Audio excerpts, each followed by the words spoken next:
Zdravím všetkých kolečkárov.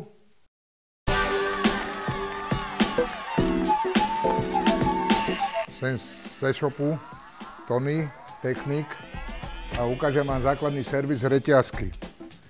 Prvú si zoberieme kefku, prečistíme kazetu, reťazku, všetko postupne poriadne dočista vyčistíme, potom premažeme reťazku. Miško, podaj mi sprej. To v žiadnym prípade toto ne, lebo vedečkem sa nesmí mazať žiadna reťazka. Originál je na to tento sprej. Kolega mi to bude z boku točiť.